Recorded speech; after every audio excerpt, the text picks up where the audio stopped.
Hey everybody, it's Sarah again. So if you are a brand new crocheter and you're just starting out and you want to make these awesome, beautiful things, I wanted to talk about the yarn that you are using because I feel like a lot of people are starting off with the wrong yarn and maybe you're getting frustrated and you don't know why, and it's not you. Sometimes it is the yarn. So today in this video, I'm going to give you 6 different reasons why I think using something a little bit thinner like this is better than using a bulky yarn like this. I'm going to give you a little demonstration and show you exactly what I'm talking about.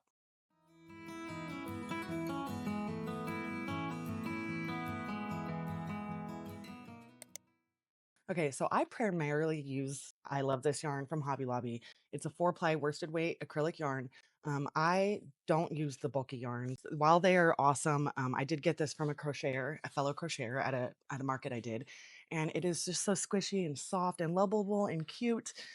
There are a few reasons why I don't use this type of yarn, and let's get into it. Well, actually, so I think I said there were 6 reasons, but actually number 7 in I just thought of this right now, and it is actually one of my most important reasons is that when you are doing things like this, I just feel like when you use a thinner yarn like this, you get way more detail. It is so much easier to do the detail, especially in the keychains, because no offense to anybody that uses this, but sometimes when you guys make those keychains, it just looks like a little blob and you can't tell what it is. And so I feel like when you're using this, you get that detail so much better and everything's so much more uniform and just detailed instead of just a blob. Anyways, but number 6, my 6th reason, we're gonna start at that, is that these costs way less than this. It costs way less.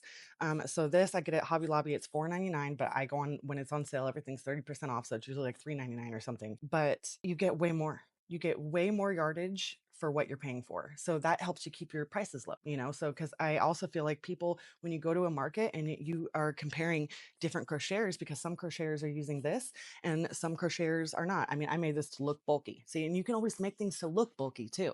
Like even though this is made with this yarn, I did it in the stitch to make it look like it was puffy like that. And so there are ways to work around that, you know, if you want it to look nice and thick and stuff like that. But I just feel like that just gives it so much more detail. And it allows me to keep my prices down because I can make a lot more out of this one skein than I can out of this.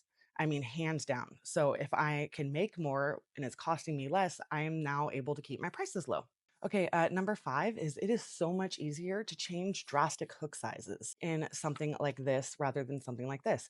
Imagine trying to get a 2 millimeter hook around this and work your stitches in here. It's not going to work. So, I mean, with something like this, you are probably working with a 6 millimeter up to like an 8 or a 9. I mean, you could probably even go bigger, but I just feel like this, you could work with anything. Drastic hook sizes changes is what I'm saying, like drastic hook sizes. You can work from like a 2 to like a 9 in this. Yeah, your stitches will be bigger, but it's so much easier. It is so much easier.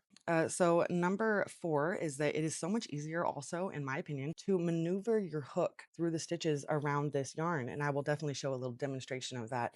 I'm sure I'll pop that in there. But I just feel like when you're using this bulky yarn, it is extremely hard to move your hook around. It gets stuck. You're pulling stitches, and I just feel like your hook, depending on the hook too, I also feel like metal hooks are the way to go. It just slides through this yarn so much better, and it's just easier to maneuver it through and do those stitches, especially when you're starting out. Number 3, when you mess up and you have to pull it, they call it frogging, you're pulling your project apart and you're undoing it, it's going to just glide right through. It's going to come apart so easy with this. When you pull apart your project with this, 9 times out of 10, it's going to break. Whether it is this specific type of yarn, I'm not even sure what this is. This is like a bulky yarn. I'm honestly not sure what this is. The only chunky yarn I have, and I don't use it. I've had this for so long, I don't even remember the last thing I used it on. It is probably very similar to this. Not exactly the same shade, but it is looks like the same size. Anyways, but when you're ripping out your stitches, if you mess up, this can get knotted, and it's just so frustrating because then sometimes you have to cut it and then you have to go back further, and it's just when you were starting out and you have to rip something apart, start with this. It literally rips so much easier. You can pull it out, so it's just so much easier. It doesn't break, it's better. And that actually brings me into number 2 is that there's a lot less breakage with the 4-ply worsted weight acrylic yarn than there is with this. I have used bulky yarns, and if you pull too hard, it just snaps. I don't know if you guys have ever had that happen, but it just snaps. And I have never had this snap on me ever. ever. Of course, sometimes there will be like you'll reach the end of it and there will be a knot, and I'll just take my scissors and I'll just trim around the knot really easily, and I just keep crocheting. I just ignore it and it works perfectly. And the number one reason why I think that you should use 4-ply worsted weight acrylic yarn instead of a bulky weight is that it is so much easier to see your stitches. When you are first starting out, you want to be able to see what you're doing. You have to be able to see, the top two stitches, the sides. You want to exactly see what you're doing. And sometimes when you're working with this, they all can kind of just blend together and it's hard. I mean, you can see exactly what I'm talking about right there. They all just blend together, which is great for the finished project. But when you're first starting out, it can be really daunting to know exactly where you're putting your hook. So while plushy yarn is big and soft and fluffy and everyone wants to use it because it makes all of your stuff look so cuddly and everything, and that's great. When you're first starting out, I really think that you should go with the less expensive, easier to use, easier to see yarn because you're going to mess up and it's easier to pull it out and it's easier to see what you're doing. So when you were first starting out, I would absolutely use a 4-ply worsted weight yarn. You can do, there's so much you can do with this. This is all I use. So definitely go check out my tutorials because if you're looking for something that you can do with this type of yarn, I have a few tutorials on there that are very beginner friendly. Definitely check it out. This is my go-to.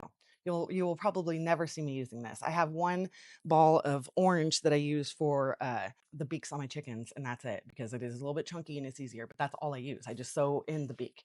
So yeah, that's my reasons, and I hope you I hope you enjoyed this video, and I hope you got some good insight out of it, and a little bit better understanding on why you should use the yarns that you use and why we use these different yarns and hook sizes and all that. So I'll see you guys next time. Bye.